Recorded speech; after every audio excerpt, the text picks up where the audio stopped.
All right. So what I wanted to do first, I didn't actually get this on the agenda part. But in addition to our new members getting welcomed and introducing themselves, after they do that, I would like for just to kind of keep in perspective, what we're doing and why we're doing it. If the committee members just briefly, because we want to jump into everything that we have to do, but before I want to make sure that everybody just kind of share some good news, one piece of good news that has happened either professionally or personally in your life for the last month. I'm a member of a couple boards that we do that, and it usually sets a really positive tone for the meeting. So I like to start doing that as we get started. But the first thing, I have approval of minutes, which I didn't see those, Shanique, that went out. Did everybody get a copy of the minutes from last month's meeting? Yeah, I know y'all are muted. Say yes, no, yes or no.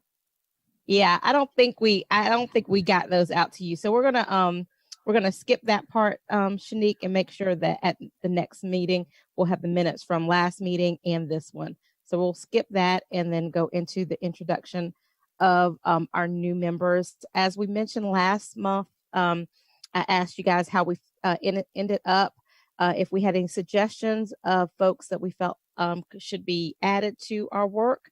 And then I've, of course, had some other committee members who have indicated that, or council members who had members that they wanted to make sure that were added. So I'm excited today that we've got a few of our new members.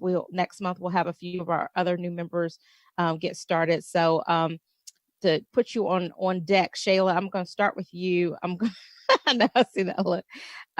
So for our new members, Shayla and Gregory, and I don't see Dylan on here, but I think Dylan was supposed to be here. If he's in here, I'm going to recognize him as well. But I'm going to start with you, Shayla. If you could just start by number one, introducing yourself and what you do and kind of what your particular expertise is, or expertise and or interest that you have for serving on this task force. And then you could also just share, although you weren't with us last month, share just a bit of positive news that you want to share with everybody. Well, my name is Shayla Riley. I was recommended by the Builders Association here. I work for Coldwell Banker Midtown, which is downtown Gervais Street. I'm the new home specialist there, so I specialize in new construction. A bit of good news to me is that relates to this topic is downtown. A lot of people don't know, right off Benedict Allen Court, there are 8 single-family homes there, and they're designated for affordable housing. I've gotten tons of calls from investors and students and everybody who wants to live there, but I'm just so excited that there's finally some single-family homes, not rentals, that people can actually own, but they're designated for affordable housing. So I'm really excited about it. I hope the project grows. These are the kind of the 8 beta houses. So if you're down on Reed Street in Hardin Street, if you go down Reed Street 2 blocks down, you'll see this new community. So I'm really excited about it. Great. Thank you, Shayla. And we're glad to have you here. Gregory, we will put you on deck. If you would just introduce yourself and who you're representing, and then share a piece of good news with us. All right. Well, thank you all for having me serve on this with this group. I represent Central Midlands Council of Governments. We are one of 10 regional planning agencies across the state. We serve Richland, Lexington, Fairfield, and Newberry counties.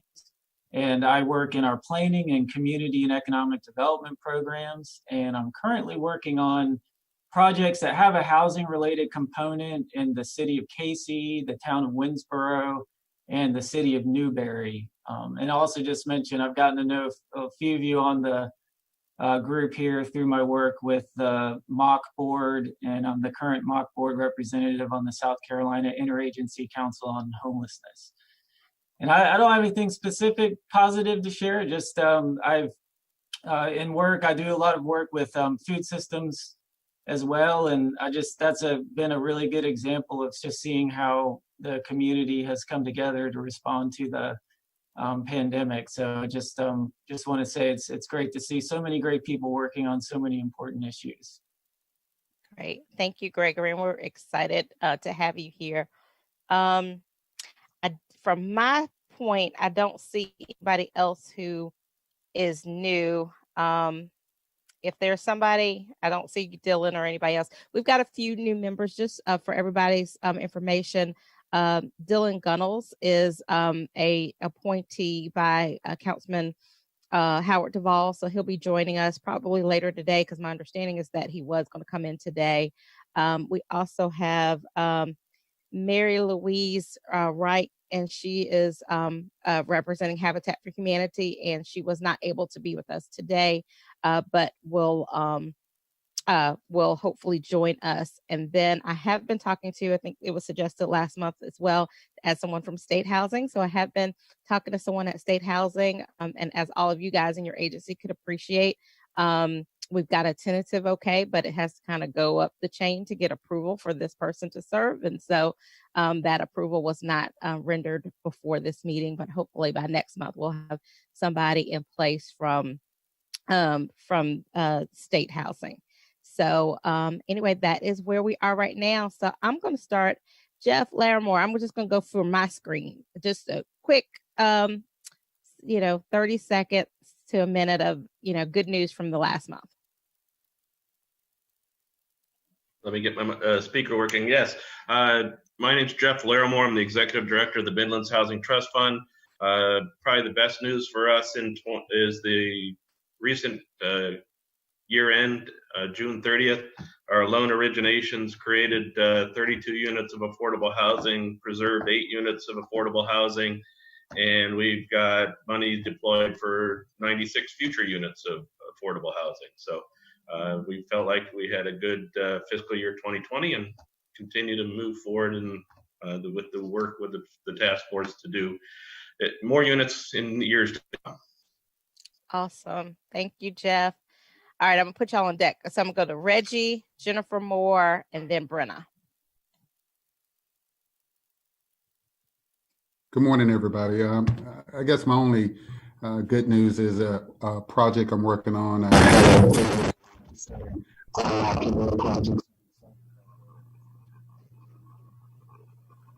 Uh-oh, Reggie, you went out. You're muted. Unmuted. Okay.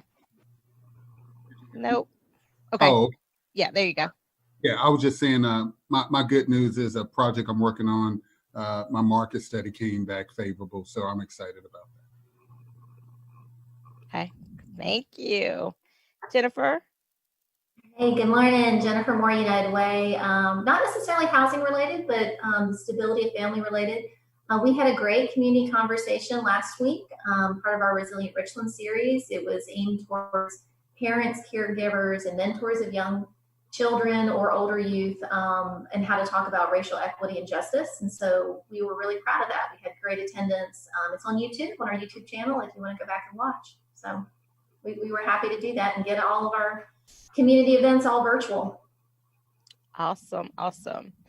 All right, Brenna. And then after Brenna, we're going to go to Ivory, Jeff Armstrong, and Lester Young. Good morning. My name is Brenna, and I'm with Fast Forward. And our bit of good news is that we were recently funded for our homeless veterans training and employment program. So we'll have 3 more years of helping homeless veterans get into employment. And we also did get our community development block grant. So we'll be working with Lila Anna and Homeless No More and Providence Home doing employment and training. Awesome. Ivory? Good morning, I'm Ivory Matthews with Columbia Housing. Good news is that yesterday we presented our site plan for the redevelopment of Gonzalez Gardens to the Planning Commission, and it was approved. And so we're super excited about that and looking forward to building more affordable housing options for citizens in Columbia. Awesome. Awesome. And I'm glad to see that moving. And I guess as an aside, and if we get a chance, maybe Ivory, if we get a chance at the end, we might talk about that. But this is a perfect example of kind of what we talked about last month. there was some discussions around, the redevelopment in Gonzales, and going back to the need of the Public Education and Awareness Committee. There were several folks who just, said they believe in affordable housing, but because it's close to them, had all these things that they wanted, including building a big old wall so they don't have to see it. So those are the kind of things that we're dealing with in our community. So thank you, Ivory, for pushing through and providing a good product. And I'm excited to see that project move forward. Jeff, and then Lester, then Julianne. Good morning, everyone. Jeff Armstrong, the Executive Director with Family Promise of the Midlands. And some good news related to this topic. We were selected to receive a new home. Family Promise of the Midlands was through an RFP we put in. So we're really excited about that. And once we secure the land, we could share a lot more details, but I'm really happy about that for the families that we serve. Awesome. Lester, Julianne, and then Lala Anna. Blessings, everyone. I had my victory was last night. I advocate for removing barriers from those who have felony convictions with city council and county council across the state.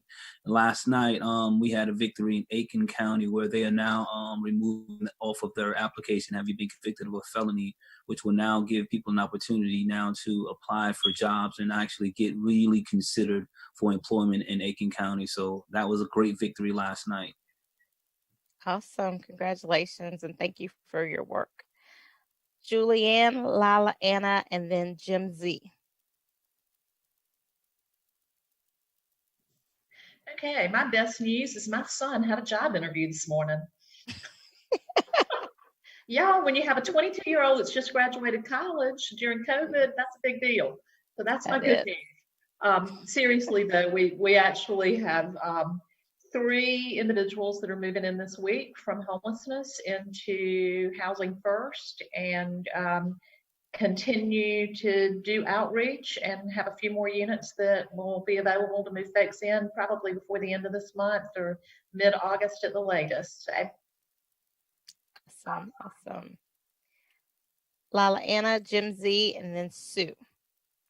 So I'm kind of like Julianne. I'm going to be selfish and start with personal. As of 10 days ago, I am ABD and halfway through my dissertation. So I'm like heading for that PhD. But professionally, we are now pouring foundations for Myrtle Grove, which is our current 15 project affordable housing project. And we are hoping to rent up late fall before Christmas. So we're thinking about having a wreath hanging ceremony at this point. But because of COVID, it took us a while to get it started, but now we are on track and ready to get this done. Awesome.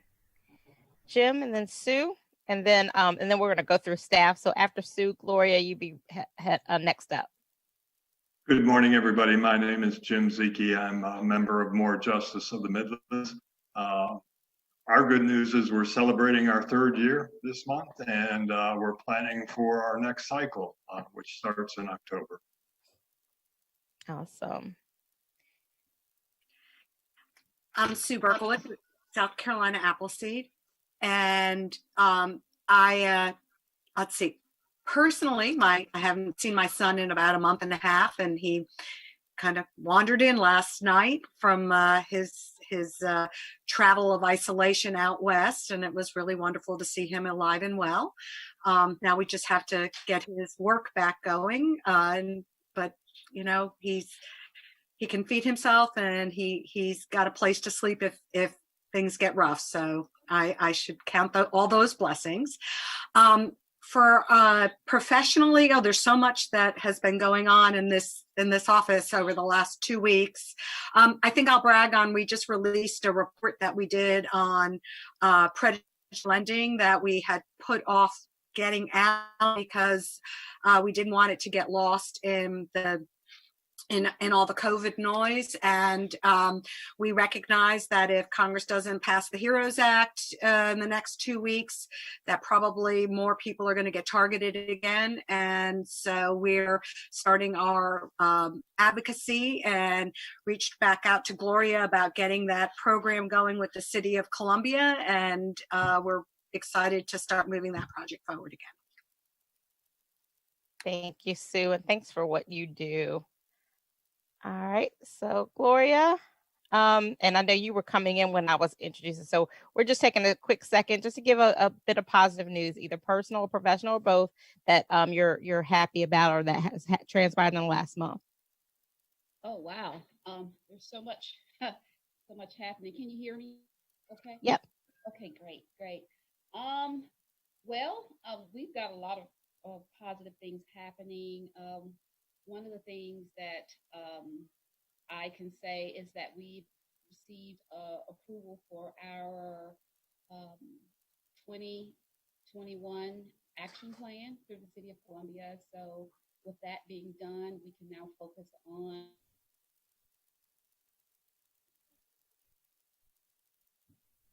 Oops. Gloria, I think you went. Can't hear Gloria, me? I think you went out. Can you hear me? Okay, yeah. Okay, not sure what happened. What I was saying is we received approval for our 2021 CDBG action plan. And with that, we're going to start working on the substantial amendment for the additional $611,000 that the city has been awarded for CDBG CD.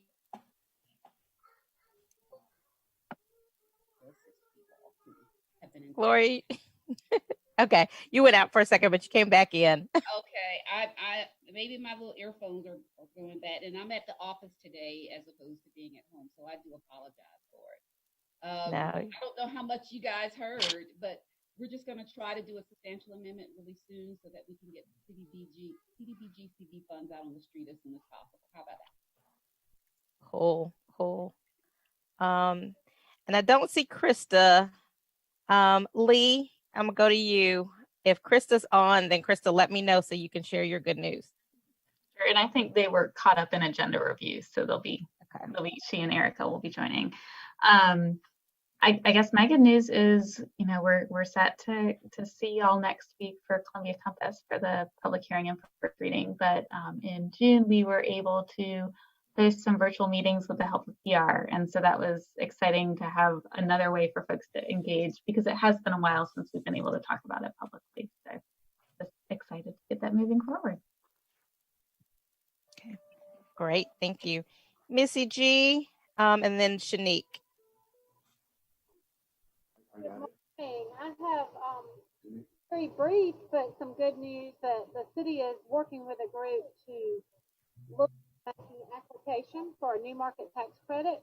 There will be multiple tracks that we're going to apply for, one of which will be an affordable housing focus. So look for some emails from me over the next few weeks.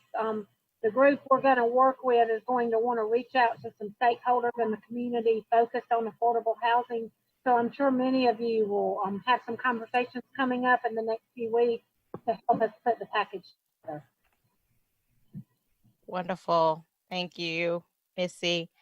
So I'm going to do Shanique, then Patrick, and then Sam. All we're doing is we're just saying a bit of good news, sharing a bit of one thing of good news. Shanique.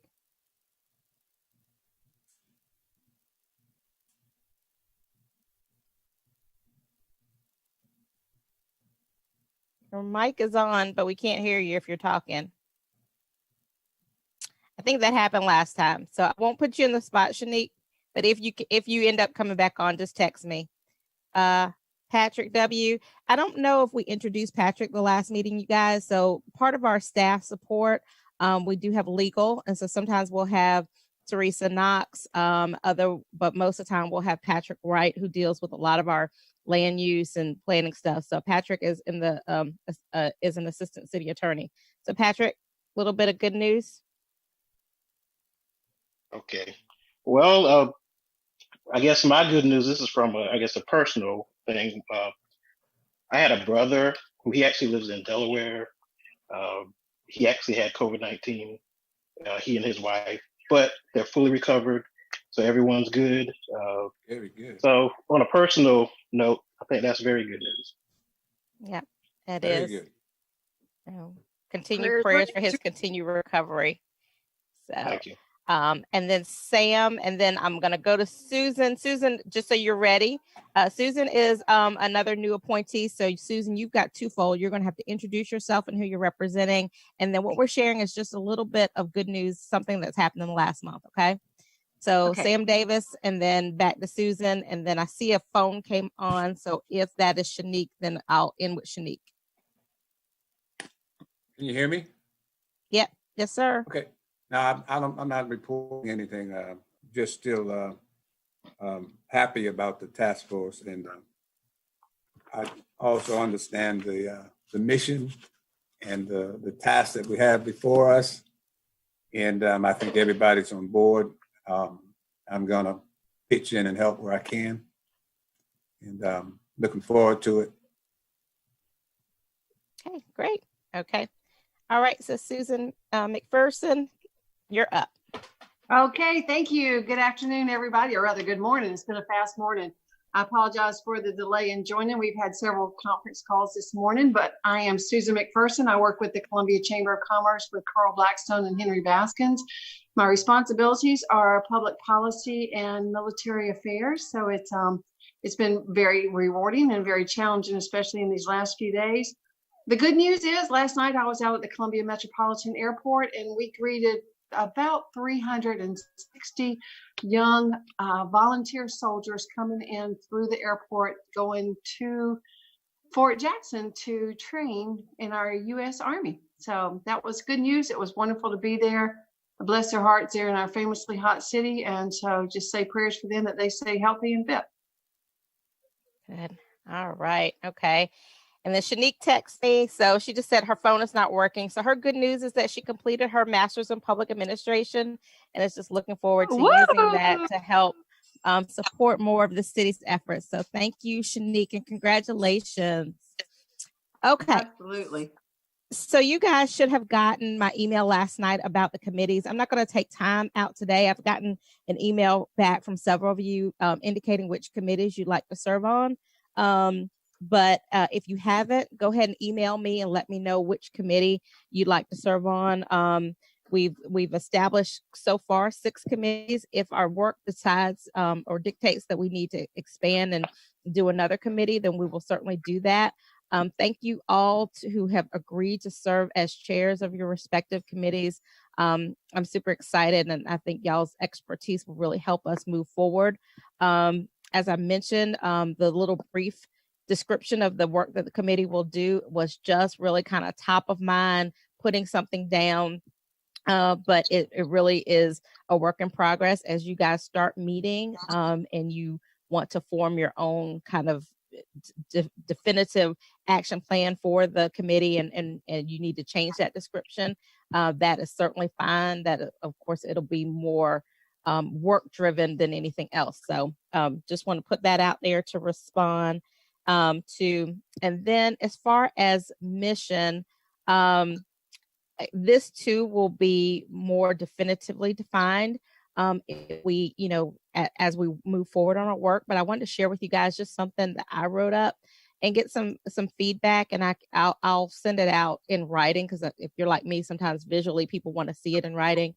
But I have that this committee shall gather and address issues surrounding the need for more quality, affordable housing in the Midlands area, with a primary focus on finding solutions to impediments to providing more affordable housing options in Columbia and the surrounding areas. So that's kind of brief and broad, but I wanted to make sure that it talked about the fact that we're really looking at solutions, and we will, at the end of our work, produce an actual action plan and recommendations. But based on what you've heard, and again, I'll send it out, based on what you've heard, is there any initial feedback on that? Anything that you feel like I'm not specifically stating in our mission statement, or anything you want to add to it? Sam?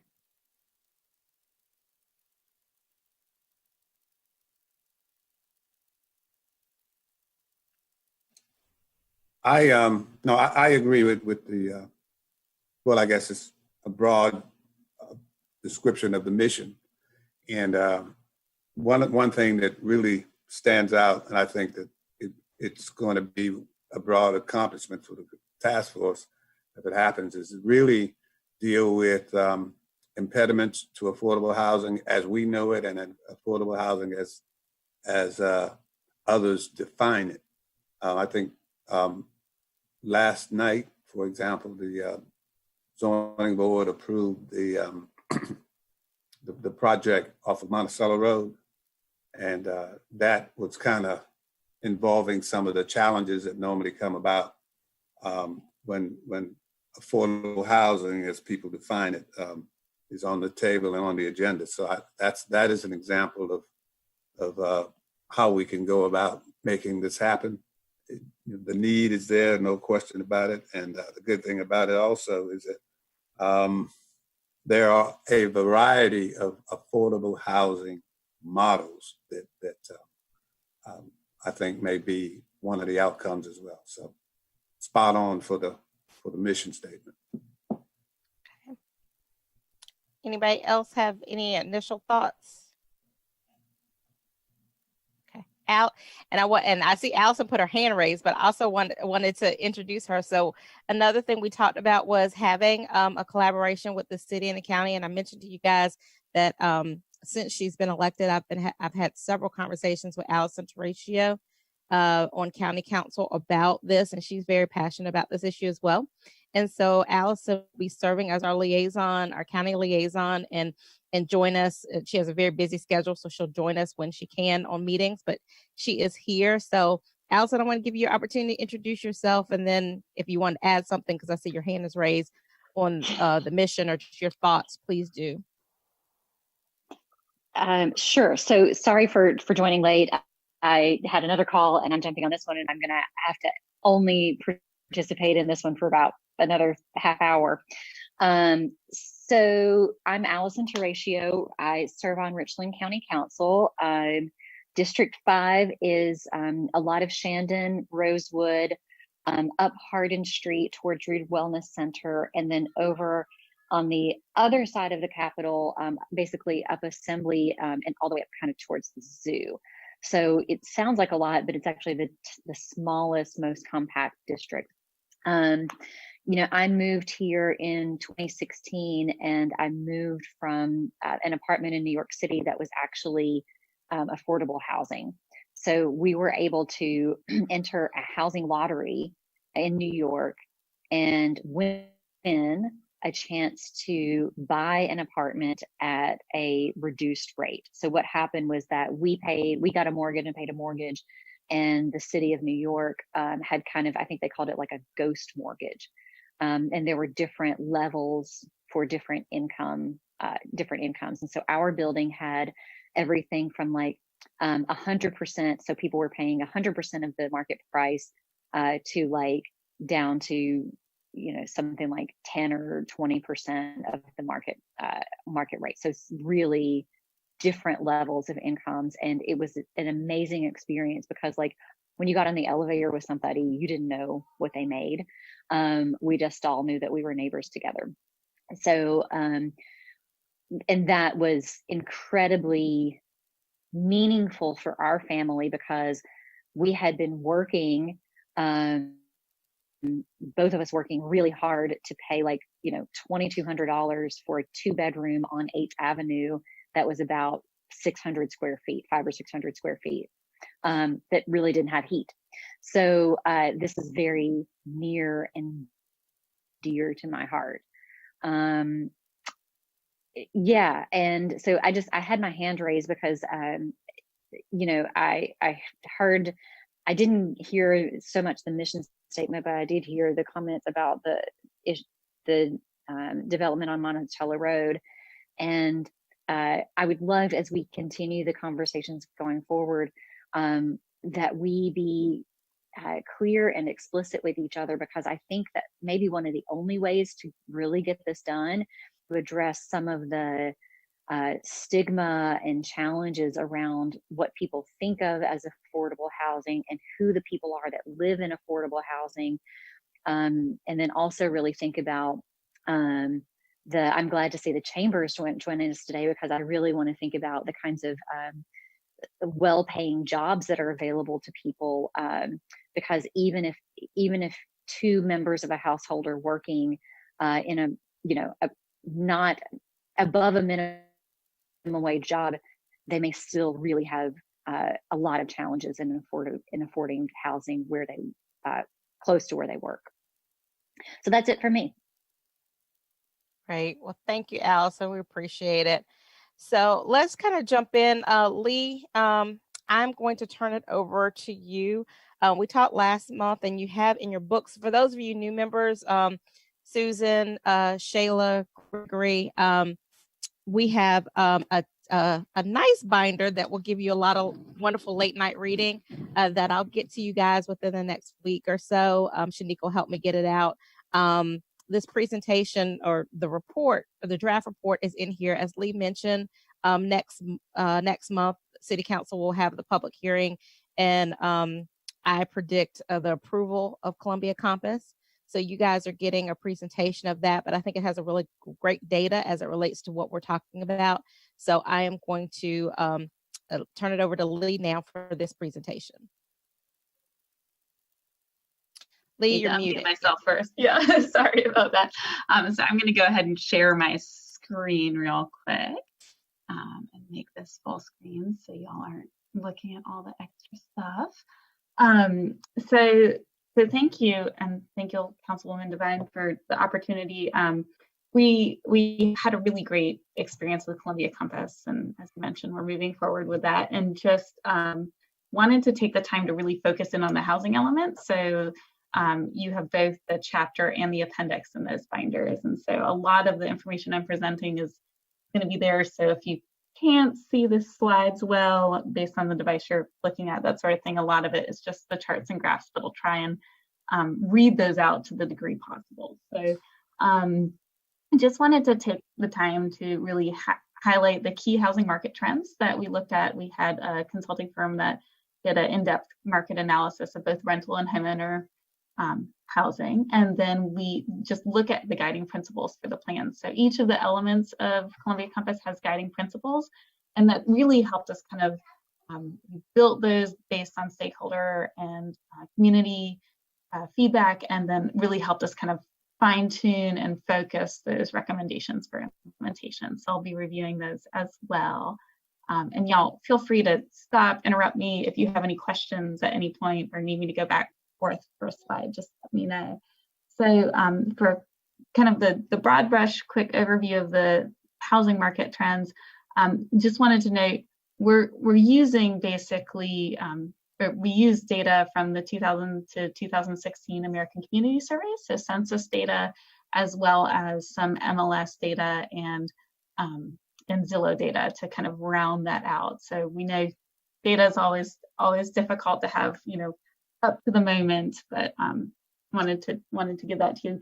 So our key takeaways on housing market analysis is really that, I mean, none of these should surprise you, but also we know that these are not unique to Columbia. But what that really affords us is that as we look at these takeaways, that rental prices and home values are rising faster than incomes, that there's an unmet demand for the mix of housing types, and that there's a gap in affordability for extremely low income renters, and we expect this to decline. What we know in the fact that this is also something that we're facing as a nation, we know we can look to other folks and see what successes and maybe failures they've had and learn from those as well. So for the market trends, just gonna, so, in this, probably a lot of these numbers y'all have memorized already, but we know that we've seen about a 38% increase in median income from 1999 to 2016. But unfortunately, we've seen a 59% increase in median rent during the same time period, and a 67% increase in median home value. That home value is based on homeowner evaluation, so we know there's some fluctuation there, but all that is to say is we know that these values and these rents are rising a lot faster than our median income levels are. So that increases the affordability gap. We also know that we looked at both the City of Columbia and then MSA or the statistical area, the metropolitan statistical area. And in the city, and this probably surprises no one, we have a pretty high percentage of renter properties. So rental properties make up about 55% of our mix. But when we look at the MSA, which is fairly large, and I always write this down because we've got different groupings of counties, but for the MSA, this is Richland County, Lexington County, Calhoun County, Fairfield County, Kershaw County, and Saluda County. So a pretty broad area, but we know that the share of that housing stock is a little bit flipped, right? So 67% of the housing stock in the MSA is owner occupied. And just to kind of look at the breakdown for all of the units. Now this is City of Columbia data. So if we're looking at about 45,000 units total, we know that about 55% of those in the City of Columbia are single family detached. So talking about that mix of housing types that you mentioned earlier. But as we move into the owner-occupied market, the vast majority of owner-occupied housing is single-family detached. So 91% of that is single-family detached.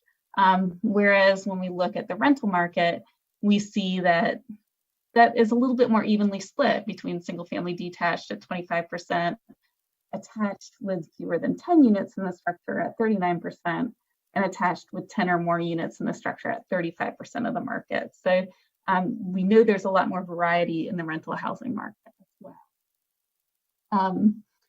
And then looking at the rental trends, I think these numbers certainly are probably our most stark numbers. But when we look at the distribution of kind of the percentage of rental housing that is less than $500 a month, when we were looking at the year 2000, that was 43% of our market. And sure, we've seen inflation, we've seen some rise in incomes, but in 2016, that was 13% of the market share. So we're really seeing that disparity grow through those rentals. And the same is true for home value, although rental is a little bit more stark of a contrast. We've seen that decrease in the share of units that are less than $100,000 for home value. So about half of the market share that it was in 2000.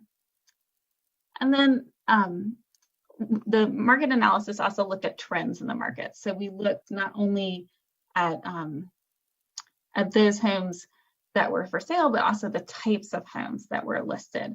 And one of the things that our consultants noticed when they looked at this type of market analysis was that the patio homes, although they represent only 3% of the sales in the City of Columbia, the days on the market for those homes were a lot shorter. So certainly this may inform us to better understand that that's a more desirable product for a number of folks, or it's a growing desirable product, but we don't see that variety in the housing market that we might need to look at in the future. And then with overall affordability, this is certainly something that's not new to y'all as well, but the section in red there is that's outlined in red is the rental gap. So when we look at incomes in relationships to the max rent that would be considered affordable, that 30% of your take home, we know that those folks who earn less than $19,999, so just under $20,000 a year, there's a huge gap in the number of units that are needed to house those folks. And so we know that those folks are going to have the most affordability issues, and we anticipate that that's going to continue. So that this is currently 36% of the population that is faced with this rental gap. And when we looked at predicting those numbers out, everyone who earns less than $35,000 a year, we anticipate that that disparity will continue to be an issue, will continue to rise. So the max affordable home price will still not have those units to meet the max affordable home price or the max affordable rent. And that's certainly something that's standard for across the nation again. And I should mention just quickly, if you're interested in spatial analysis, the chapters that you have in your binder will give you some maps as well to look at where affordability is different for both for sale and for rent properties throughout the city and the MSA. So that may be of interest to y'all. So as I mentioned earlier, the market analysis and the research and speaking with the stakeholders and the community really helped us form guiding principles for the plan. And 5 things really stood out. So this is an abbreviated version, but really focusing on providing walkable and vibrant neighborhoods, enhancement and stabilization of underserved neighborhoods, the protection of historical and cultural characteristics, the provision of affordable housing, which is of course what we're here to talk about, and providing that mix of housing and neighborhood choices.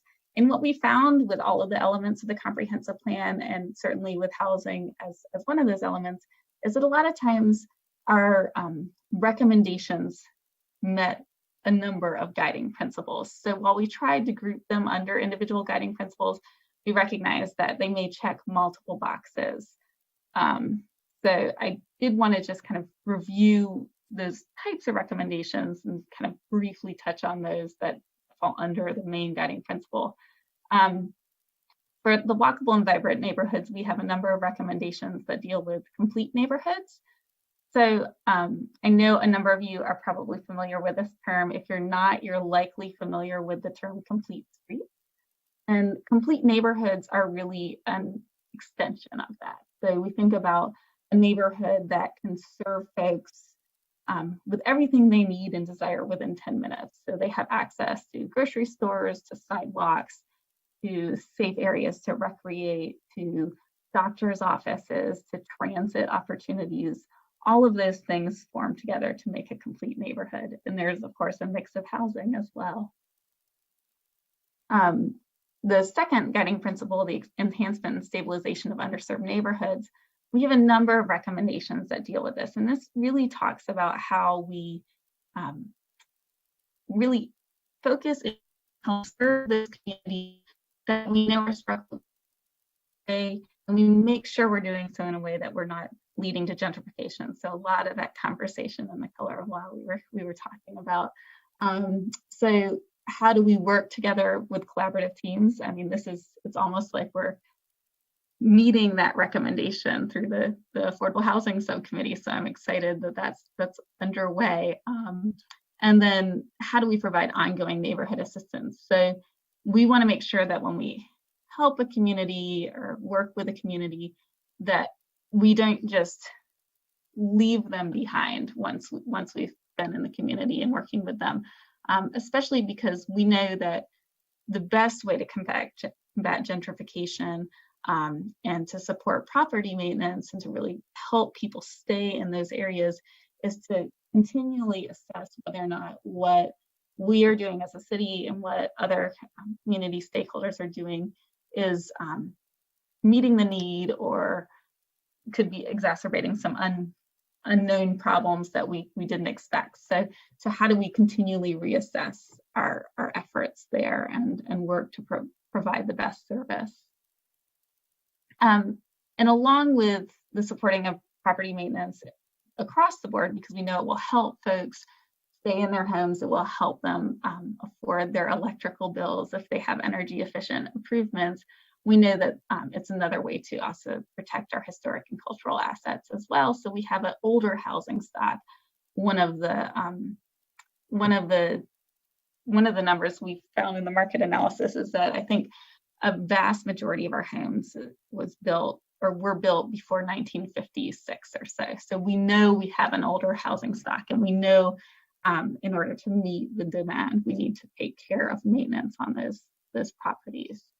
But this is really, I think, where y'all are going to be mostly interested. So the meat of our recommendations on affordable housing are, there are 5 recommendations that really deal with that. One is to focus on developing incentives for developers. How do we ensure that when folks are going to privately develop homes, it is easy, it is accessible for them, and it is desirable for them to provide affordable housing. We also have a recommendation that's a little bit specific about updating the affordable housing locational standards.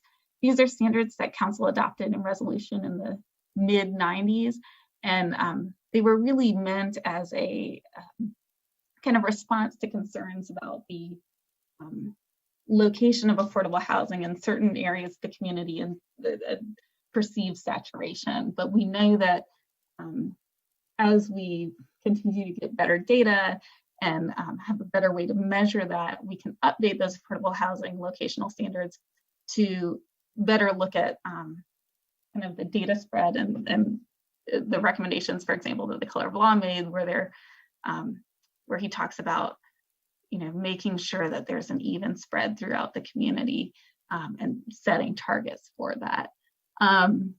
The public land and funding, so leveraging public land and leveraging public dollars to provide for or assist with affordable housing, working through a regional housing land trust, so really helping to stabilize some of our community through providing land trust properties. And then, of course, providing for transitional housing services. We have a number of partnerships now, but we certainly want to continue and expand on those. And then the final guiding principle is that mix of housing and neighborhood choices. So again, looking at complete neighborhoods, incentivizing multi-unit housing, one of the recommendations in the housing element that had been in the land use plan when we updated it in 2015 was to look at densifying along corridors and along in the downtown area, so that we're making sure that folks have not only that mix of housing choices, but the higher density units have access to things like transit and commercial centers, that sort of thing.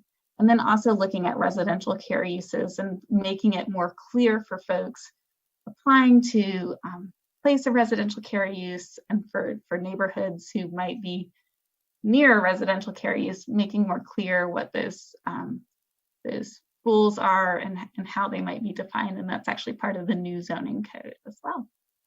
So that's my very brief summary, but I'm happy to answer any questions y'all have, and I'm just gonna leave my screen sharing up if anyone has questions about slides, so I can go back. Okay.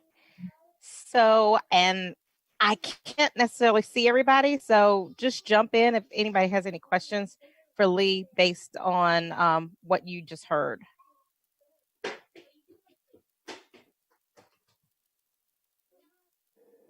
As you're taking a look at the affordable housing, and I know these are expenses, but does any consideration go into the cost of home insurance and taxes, property taxes? I know it's not an issue with the rentals, but I'm curious about the others. Yeah, Susan, that's a good question. So I think when they're looking at the base affordability number, they're looking at just the cost of the rents or the sales. But especially with taxes, one of the things we discussed at length within stakeholder groups was looking at how House Bill 388 has really impacted. So not just, we actually don't have a very large property tax burden for homeowners because of some of those exemptions. If you're a single family homeowner who lives in an owner-occupied structure, our tax burden is actually relatively low, but a lot of that tax burden has been shifted to commercial and to rental units. And that has really, we believe, helped to drive up some of the costs of the rentals. And so that was a huge part of that conversation, especially with rentals, because it's taking longer for landlords to be able to pay their taxes, which means that they're gonna, as we know, they're often gonna pass that cost on to the renter. Does that answer your question? Yes, ma'am, thank you. Of course. Other questions?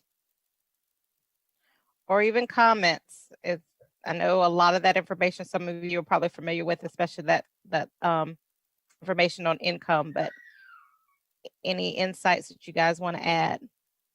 So, Tamika, I think that PowerPoint presentation has all the right information. I mean, so to your point, yeah, we're all familiar with the pieces parts, but this kind of puts it all together. And I'm wondering if, as we break into committees and work on different issues, one being the public awareness piece, if there's some way to tailor it for a more generic audience. I don't know if that makes sense or not. Mm-hmm. Oh, perfect sense. Because I think especially the numbers about the income and how we all need to work together. I mean, folks, it's interesting as people want to talk about, incomes and what they think is a livable wage, and it really isn't. And this puts it in black and white. So I agree. And we'll do that. And the committees will have some staff support. So as, particularly that committee, but even the funding committee, Reggie, when y'all talk about, the cost to build, you've told me several times, the cost to build is the cost to build, whether it's affordable or it's market rate. So the other things was what makes it affordable. So I think these numbers certainly can help. And so staffs can help as we talk about how we're going to present it to the community and how we're going to start rolling out our messaging. I think this is some good data. Thank you for that, Lala Anna. Anybody else have any questions or comments on Lee's presentation? Just want to say it was really helpful to see it all in PowerPoint. Will we be getting a copy of it? Because I think that it does take a lot of the information that we all know in bits and pieces and synthesize it so well. It makes a great impression. Yeah, so Shanique will send that out right after our meeting. She'll make sure y'all have a copy of the PowerPoint. And if y'all need any graphs or anything that's a little bit clearer, as we do things in PDF, it reduces some of the display. I can get this to you. So just reach out, let us know. Anything else? All right, thank you, Lee. I appreciate that. And there's a lot of work that went into that, guys. So like Lee mentioned, this will be presented. It's already been presented to council, but we actually will have a public hearing on it for next week at next month for city council meeting. Huh? Is it next week? Mm-hmm. Oh, yep, okay. The 21st. 21st. Okay, next week. And so the way we're doing our meetings now with public hearings, Erica has figured out a really cool way that we still can have public hearings and people can email or call in their comments. So, we will be taking public comment on this. So if your agencies or anybody that you work with, you think wants to, watch the public hearing and make a comment, they certainly could do that. But I anticipate, based on our previous conversation, this will be unanimously approved by council. And once it's approved by council, this becomes, our plan for the foreseeable future, and then staff will be tasked to implementing it. So I fully anticipate a lot of the work that we do at this task force will also go into how the implementation process happens as far as from the city's perspective. So, okay. All righty. Okay, so that was will that hearing be? What time will it be if we want to participate? So Julianne, don't start me lying. It used to be at 6. Crystal Lee, are we still keeping that stuff at 6? Or are we doing it so to be at 2? We advertised it for 2 because we didn't know how long the rest of the agenda would be, but I believe it's set, and I know they just had agenda reviews, so it may have shifted, but I believe it will go after the zoning and planning public hearing matters. So if you it'll probably be a little bit later in the meeting. That helps. Okay. Okay, cool. All right, so I was looking that really was the bulk of what I wanted to present, because I think this is a good starting point for where we are. What I would like to do, and I'm sitting here looking for my notes. That's the only thing about having a computer and keeping things on your computer, like you've got so many things opened up. But let's see. Oh, well, I won't even worry about my notes. So but the next couple things. So what I would like to do is all the committee chairs have graciously agreed to do the committees. Once I get a full complement of the committee, I'll make sure the committee members have, first of all, y'all all will get a copy, contact list of this entire task force. I anticipate a couple more people, like I said, that we're waiting on them, but then we should be pretty finite. So you will get a list and contact information. The committee chairs will start kind of contacting you and discuss, how you'll start your work. What I would anticipate is that maybe you start with, 1 or 2 topics that you want to tackle, and then just go from there. And then we'll be able to start moving forward some of our work and action items through the work of the committee. The other thing wanted to share with you guys, other than Lala, Anna, and Reggie and the new folks, everybody should have a copy of their books. I know some of you guys, Jim, I left you yours in your mailbox, so hopefully you got it. I meant okay, you got it. And Jeff, I left yours in your mailbox over the weekend. You got it? Okay, cool. So I think everybody should have that, other than Reggie and Lala, Anna, and the new folks. And so what I anticipate, no rush for anybody to kind of dive into it. I know Krista, I don't know if Lee, but I know Krista is participating in the book club that I sent you guys by a URL. I was unable to get in. They were actually maxed out, which is a great that there were so many people who want that topic. But they were maxed out. I don't know, Krista, if you want to share anything. I don't know if y'all have really gotten into it really yet, but I don't know if you want to share anything. But I did want to say that I'm kind of working with staff to see if maybe we can do something here locally, like a book discussion about it. I think as far as our public information, education awareness committee, it might be good maybe even to have like kind of a community book club around some of the concepts in this book. And I know former Councilwoman Ann Sinclair has read it and loves the book. And so her and others I've talked to were willing to help us pull that together. So love to put that on your radar, that hopefully maybe latter part of the year we can do something like that. But Krista, do you want to add anything about your process y'all have gone through so far with the book club? Sure. We had an organizational meeting a few weeks back, but our first actual club meeting is tonight. So, and they do have some discussion questions, and they have some keynote speakers to kind of kick off some of those discussion questions. So I'll learn about that tonight. And I'm going to, as part of that, ask, I know they're recording the keynote speakers, so I'll ask if we can't use those recordings for that discussion, as well as maybe some of the discussion items. So what they'll do is have the keynotes, have some main discussion, and then they're going to break us out into groups so we can have, more focused dialogue among the participants. Okay, great.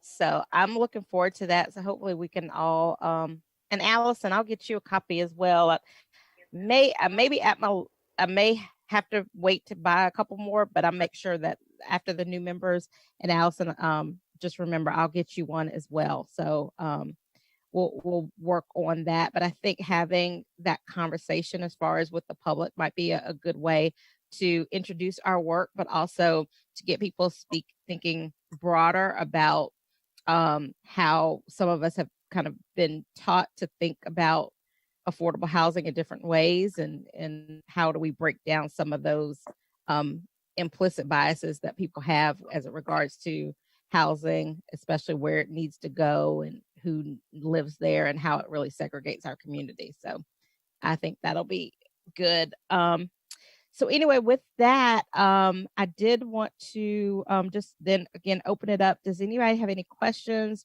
or any immediate action items that you would like us to start moving forward, other than what's already going to be happening in the committees?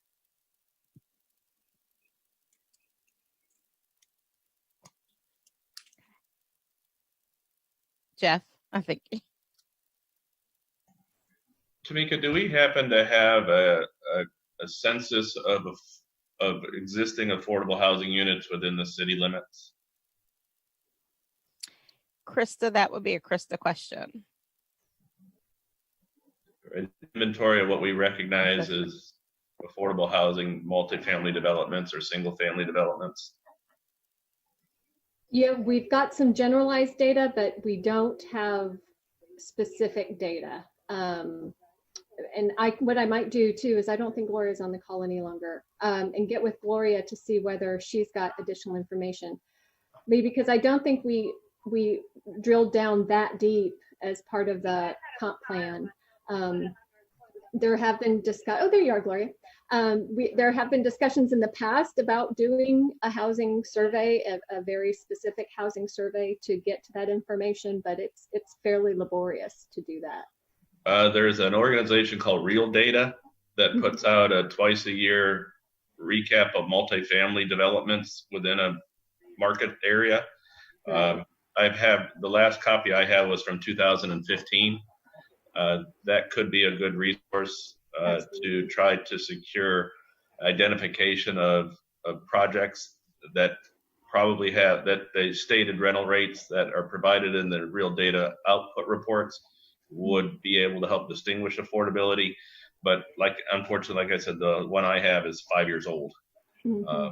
So I'm just trying to get a sense of, as we look through some magnificent work and statistics being done, do we have a starting point that says at this moment in time, the number of affordable units is A, the demand is B, and the plan of 10 years is to try to create an equilibrium of supply and demand? Krista, do y'all have, I thought y'all had like at least a estimate of the number of current affordable units in the city, not necessarily in the MSA. Do you not have that? We might not know where they are, but do we not have a number of estimate? It's going to be a very rough estimate. Lee, am I wrong in that? I think you're very right. I think that the struggle too is when we think about affordable housing, we're thinking about family size and we're thinking about income. So that the one of the charts, the one with kind of the red box that showed about 30%, 36% of individuals that were unable to meet that affordability gap, is tied to their income. So we can do a lot better, or at least we're able to do a little bit more with the market analysis when it came to, if you make X, what is affordable to you and what rents fall under that category. But to kind of do a blanket affordability is a little bit more difficult because of the AMI for different family sizes and that sort of thing. But that's not to say that's not absolutely critical information. That we would love to have. It was just beyond the scope of what we were able to do for the comp plan. So it may be. You can't hear me, can you? Oh, now we can. We can hear you. Now we can. Now we can, Gloria. That connection. That is more than likely some of the data that we have in our analysis of impediments to fair housing. We do gather some of that data through some of the research that we've recently done. So I'll take a look at the information that was recently put together to see if there's enough information there, Jeff, that we could use to give you some type of, baseline or information in terms of what's currently available. Yeah.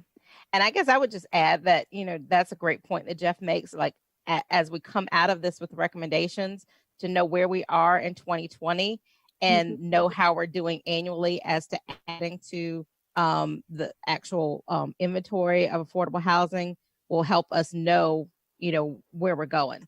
So like there are cities like Charlotte who said, they wanted to add, 500,000 units, within 10 years.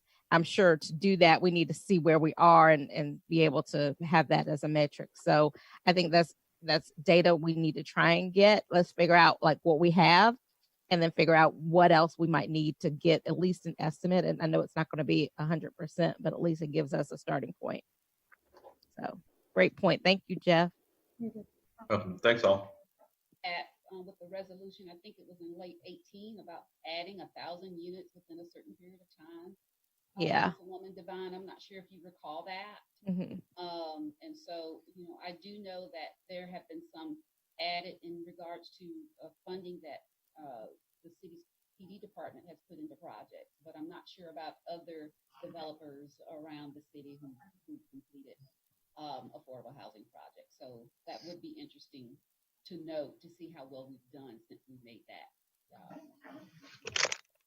And that's definitely something also through the partnerships and just food for thought, Shayla, is as the connection with the home builders and stuff. Maybe if we can start getting information reported back on the addition of units that are considered affordable, and then we can keep track of what's happening in the private sector as well as what these agencies do.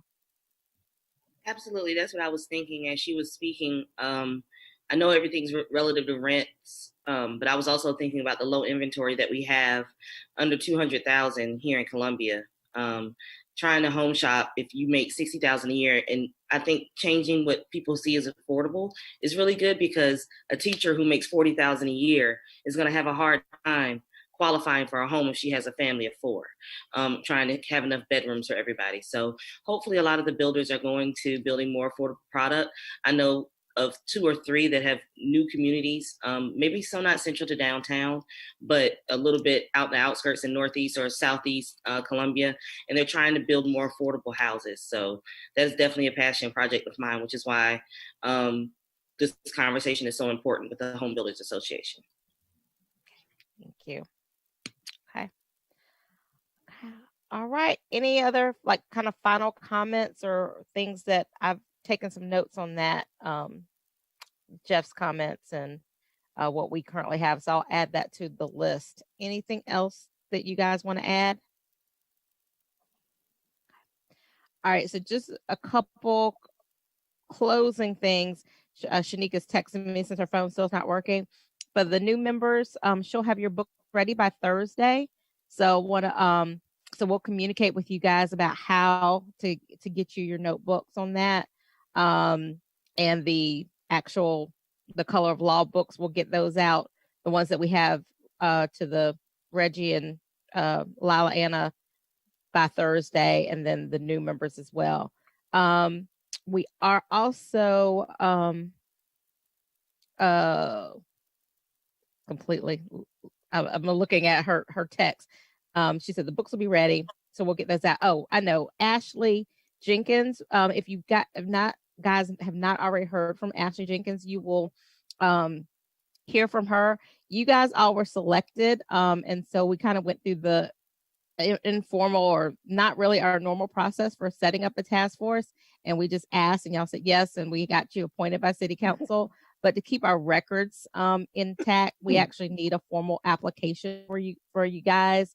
And so Ashley Jenkins will be reaching out to you, sending that to you. Y'all could fill it out and send it back around to her, so that we can just keep a record of your application and who you are, and to go with your appointment. And so she'll send that to you guys. And then our next meeting currently right now is scheduled for August 11th at 11. August 11th at 11. And if possible, we'd like all the committees to meet prior to that meeting. I know everybody is kind of all over the place with us still where we are, and I hate to assume that we're going to be here for a while, but based on the last 2 weeks of numbers, I think we'll be here for a while, which means I know it's more difficult for folks to get together. But if y'all could do a conference call, Zoom meeting or something, just to come up with 1 to 3 things committees want to tackle, so that we can have that discussion next time. And then I will also send out the mission that I've read to you guys, and encourage feedback, so that we can fine tune that a little bit. And then as we do our work, if there's anybody, I've tagged, most of you guys are connected with me on social media. So I tagged almost all of you on the story that WLTX did on the formation of this committee, which was great. But that caused a lot of interest, which was great. So we have lots of community members who want to be a part of the work that we're doing. And my response to everybody has been, we want to, certainly, especially when we do the public education piece of stuff, we want to encourage people to be excited about this issue. But our task force membership right now is set. but there might be some need for, volunteers to help with some stuff. So I just want to put that out there to you guys. If y'all hear of anybody who says, hey, how can I get involved? Let's keep them engaged and encouraged and let them know that, all of our meetings will be public meetings. They can participate and watch online. Certainly can share any input that they may have with us. And then at a time where it would work, we will certainly engage them as a volunteer to help us with public awareness or other things that we might be doing.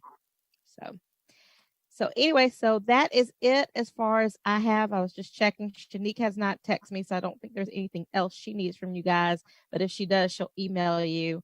So if there's nothing else, I think we'll stand adjourned. But let me know, am I missing anything? Any closing remarks by anybody?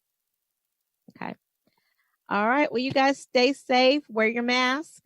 And I will look forward to communicating with each of you over the next month and see you guys on August 11th. Thank you. Thank you. Thanks, everyone.